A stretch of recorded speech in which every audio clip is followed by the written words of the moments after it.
ever in my entire life heard about. And I think he's probably the only person doing it because I've never heard anyone say to me, "Hey, I am a story selling sales coach." I know a sales coach. You know what I'm saying? Like, yeah, you teach people how to sell their business, but a storytelling sales coach is something completely different. His name is Charles Hsuan, and he's in studio with us. In his last year of financial management degree, he realized that he is actually very good at persuading people and influencing how they receive information. And he's like, there's money here. There is money here. Charles, good morning. How are you doing? Good morning, everybody, and thank you so much. I was my mouth was drooling because I heard the chef Danny was in the house. I saw the lovely bagels. I wish I was here a bit earlier, but anyways, good morning to you, everybody.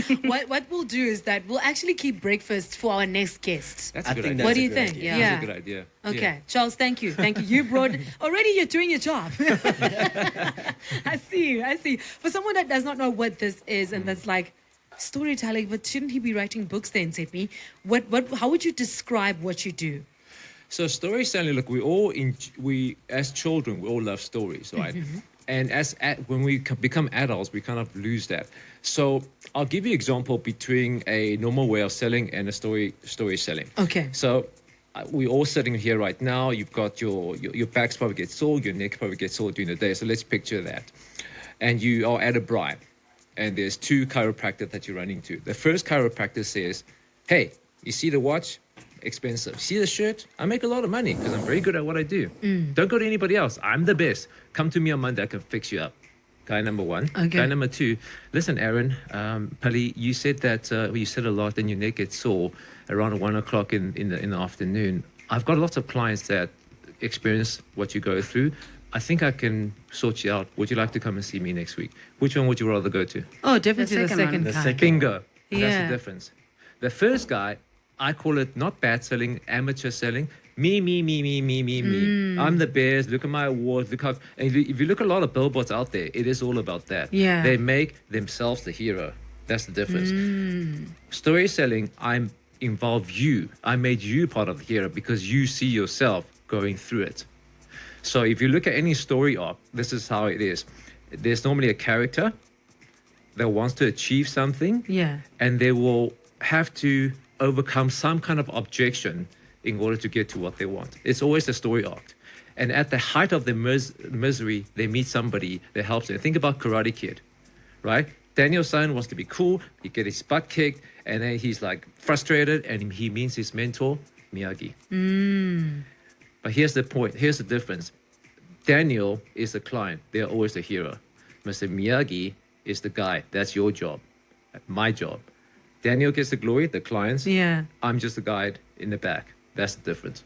So how do you then recruit your clients? 'Cause Recruit. I I've never heard that before. Recruit. You know what I'm saying? Because I feel like you need to go to them because everybody thinks I'm doing a great job. I'm selling my business. You know, I don't need any other person to tell me how to sell my business. I have my own story. You know what? That's a very good point. Normally, so I work with people that are smart, hungry, and humble. Only Okay. smart, hungry, and humble. Because if you're smart, then we can work together because I can't teach common sense. I can't. Yeah. Smart, hungry means you have the desire to get better. Humble means like, even though you might be experts at what you do, you don't know everything. So I'll give you an example. One of my clients, I actually spoke to him yesterday. His name is Leander, and he's being a partner. Well, he was a partner at a law firm, Adams Sanders, for over 20 years. So he's at the top. You Yeah. can't get any higher.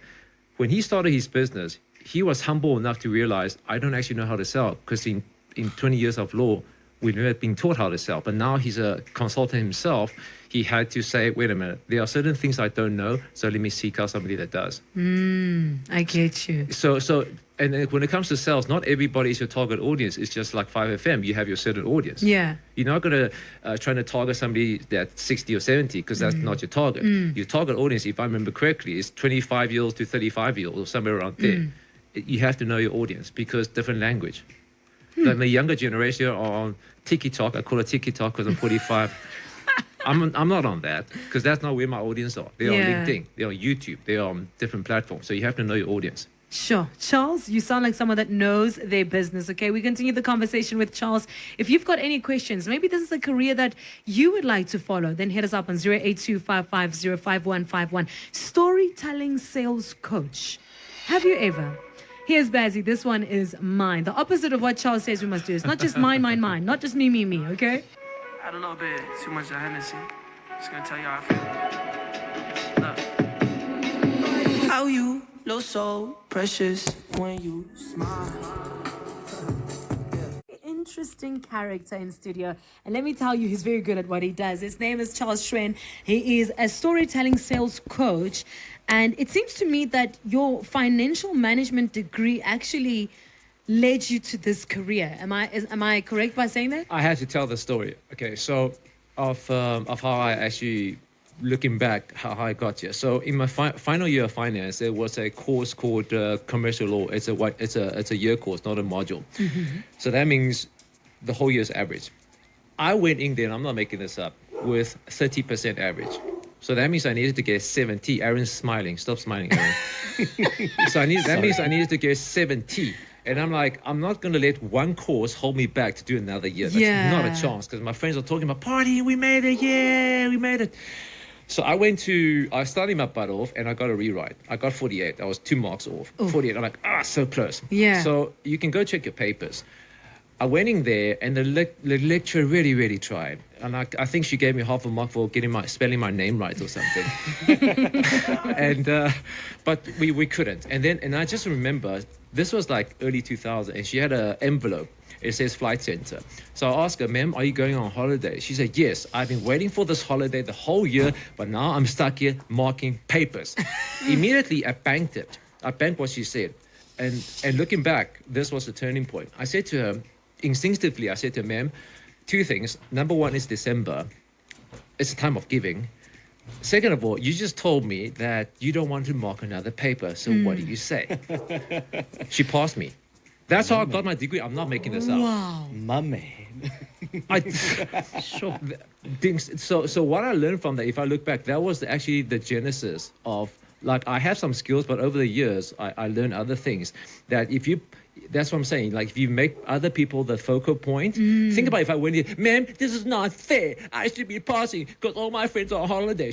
I don't care. Do a rewrite. But I made it about her. That was the difference. Wow. Well played. I'm not making this up. That's really how I got my exam. I'm not going to I'm not going to throw the lecturer's name under the bus now, so I'm not going to say her name. Yeah. But, okay, so how much of the storytelling is fabricated then in this instance? Like my own, the one I just told you. No, like, I mean, when you're coaching someone and they're selling their business, because like you said, obviously it has to be about the person, right? The customer, and not about the person that owns the business. Yeah. But also it needs to be so persuasive that there's a little bit of, salt and vinegar added to it.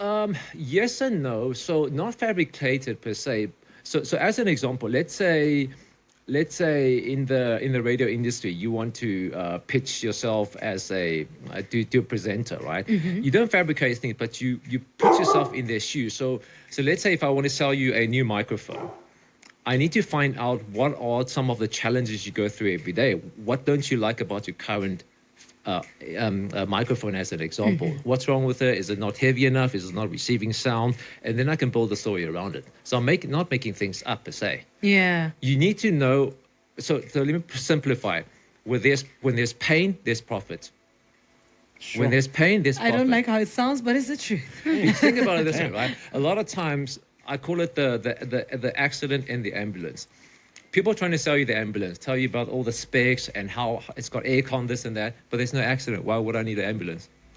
But if there's accident, the ambulance will sell itself. Yeah. So if you sell the accident, the ambulance will be easy to sell. That's why when there's pain, there's profit. Think about it, right? Sure. Think about it. Like if your life is on the line, and I say to you, this surgery is going to cost you 50 G's, you pay it. Yeah, because I mean, I still want to stay alive. Bingo. Yeah. When there's pain, there's profit. Mad. Okay, now I'm sitting at home, I'm listening to this, and Charles, you sound absolutely convincing.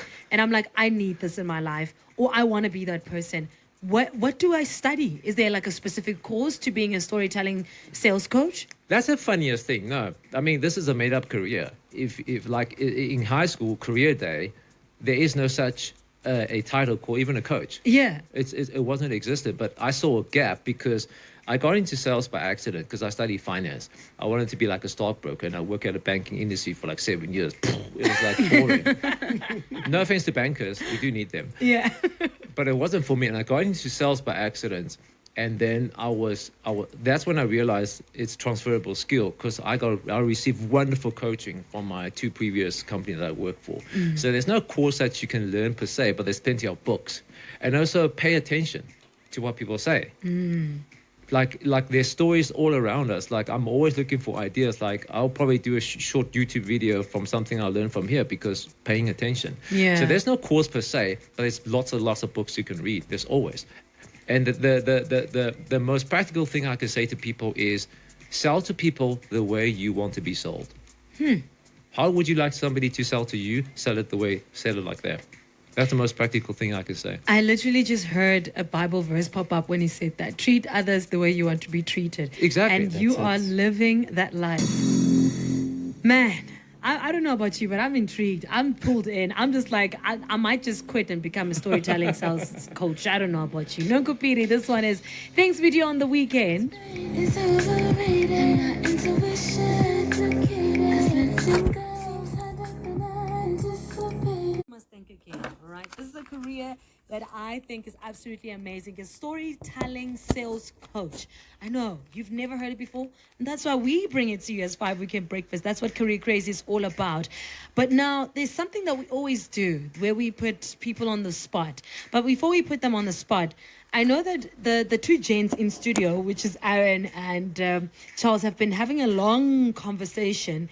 And Aaron, I want you to ask this question on air so that the listeners can also be involved. So I was basically comparing what Charles does to somebody like a Vusi Tembugwayo, who is an international business speaker. Yeah. And what I would like to know from Charles is, how do you actually move what you do, which is in South Africa, to an international market? Because that's basically what Vusi has been able to master at this point. Absolutely, and that's an excellent question. So yesterday I was listening to an interview with Guy Kawasaki. If you guys don't know who he is, check him out. He mentioned something quite interesting. He said instead of trying to boil the ocean, boil the kettle first. Right? The ocean means the international market. Instead of trying to boil, it's going to take you forever, long time. Boil the cup of coffee first, then the kettle, then the pot. You go little by little by little. I thought that was such sound advice. If you can't even boil a kettle, how are you supposed to boil the ocean?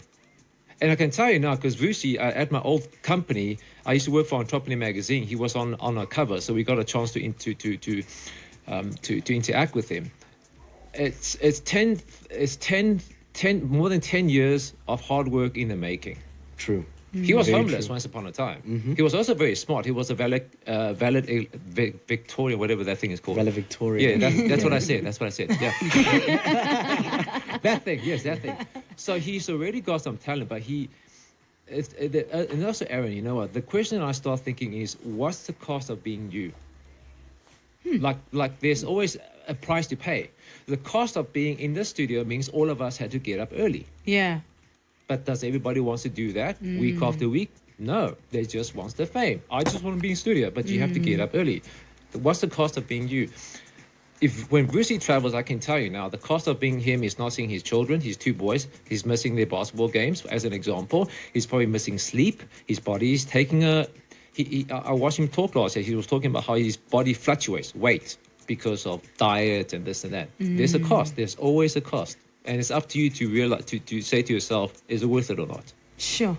Now, saying is it worth it or not actually makes me think. I want them to actually prove if they're worthy of working at Charles Tepi FM. Charles Tepi FM. Right? Okay. So, Do I want to? as a news leader, believe me, it's the hottest station. After Okay. 5 FM, it's the hottest station. Okay, It's the okay. only one that matters. So, Bali, as a news reader, Sure, you me. need to pitch yourself to me and Charles. And action. I'm going first. Okay. Is there a timer? Or is it like... Actually, let's do that. Should we take it up a notch? Dum. Wow, Aaron, Yeah. you couldn't just keep that to No, yourself. I'm asking. You've got 60 seconds. I was asking for Okay. myself, in essence. Well, that's Okay. called the elevator pitch, right? The 60-second elevator pitch. So Okay. we are in the elevator. Ding dong, the door opens. Go. Okay. How many times have you caught yourself in a conversation, about current affairs or the weather or about what's going on in your country and you don't know what's going on, right? So I'm here to keep you updated on all the current affairs, all the, politics stories, all the stories that you need to know to at least have a conversation with people. That's what I'm here for. So if you listen to me and I give you the news and the stories and everything you need to know, then you'll have proper conversations with people and you don't have to have that awkward smile, like you understand what's going on when you really don't. So that's what I'm here for, and I'll keep you updated and entertained at the same time, and you'll be up to date. That's why you should hire me. That was pretty smooth. Okay, smooth. what did you think, Charles? That's I might be giving something away now because Aaron's going. Or next. should I? No, I think Aaron okay. should go Yeah. first. Yeah. Yeah, you are. Okay. Listen. All right. Elevator. Ding dong. The door opens. Coming. Let me take you back to Thursday evening. I love sports betting. Man United versus Chelsea. Absolutely crazy game. Anthony, a Brazilian player that we signed last season. Yeah, when we signed him, I thought, you know what? I think this guy will be a good guy for Man United. On Thursday night, he cost us. He cost us a penalty, and I couldn't believe it. He then helps score the third goal, which led the game for Manchester United against Chelsea. So it was 3-2. Manchester United fans like myself were jumping from one point to another in the room, and we thought that this is a done deal. But then guess what? Chelsea won the game thanks to Palmer. And that is the story of sport. And that's the most important thing why we, as sports fans, love sport, because you get captivated by grown men kicking a soccer ball on the field the whole time. In essence, one would say, Oh, the door closed. Okay. So both of you did pretty well, right? So if this is for the listeners, free to download. If they want to go onto my website, flyingkite.co.za, there's something a freelo, I call it a cheat sheet called Words That Sell. How to sell anything with your words. Go onto my website, they can download it. So here's the formula. I call it GPSRA. GPSRA. GPS says the coordination of the conversation. RA is like your retirement annuity. So if your GPS is correct, it will look after your retirement annuity. That's what I said, GPSRA. GPSRA. So the newsreader, let me tell you what it stands for. G stands for goal. What is the goal that people are trying to achieve? The P stands for pain. The R stands for result. The S stands for solution. And A stands for action. So you started off talking about the goal, what people want to achieve, listening to sports news. That was great. You mentioned some kind of pain points. You mentioned what will happen if they hire you. So that's the result. The only thing that's missing is A, what action do you want me to take after listening to your pitch? Should we schedule another appointment? Should we sign the contract? Because that part was missing. Should we talk about package? Right? Mm-hmm. That the action part, you didn't ask people to take any action after listening to your pitch. That was the only thing that was missing. Okay. Aaron, the part that I like was that's the story about sport. That was great. The football one was a little bit long. So what happened if somebody doesn't like football? Then you totally lost them. Or if they don't like the teams, or if they're into the local team, then you totally lost them. So I was trying to, because in the beginning I was like, okay, where is he going with this? But the point that you brought in with, this is what sports is all about, getting grown men to do, that was pretty good. So GPSRA, grow, always start with a goal. What is the problem? And what is the result? What is the solution? And what is the action you want people to take? GPSRA. Sure. Understood. Charles, you're absolutely incredible. Thank you so much for making time to chat to us. Where can people find you? They can find me on flyingkite.co.za, or they can find me on LinkedIn. Let me just spell out my surname, Charles, and then the surname is Hsuan. Hsuan. That's how you spell it. All right. Thank you so much. Listen, what he did with Bali and Aaron is just little crumbles. He does bigger things, better things. And if your company needs this, then you got to hit him up. All right. But before he leaves, I've got one person that wants to call him out, because Charles actually came in here with confidence and said that if you're older than 35, you should not be listening to 5. And Charles, Andrew disagrees. Good morning, 5FM. Morning. Please let Charles know that I'm 59 years old Yeah. and turning the big 60 in September. I've been listening to Radio 5 since it started broadcasting from the Transkei. What? And I'm still listening. Cheers, Andrew from Berlito. Yay, Andrew from Belito. We love you, Andrew. We love you. And Charles is getting kicked out of studio as we speak for misbehaving. How dare he? All right, I've got some music coming through. Disclosure and Ray. That one is waterfall on the flip side of this. The city of Cairo will be divided into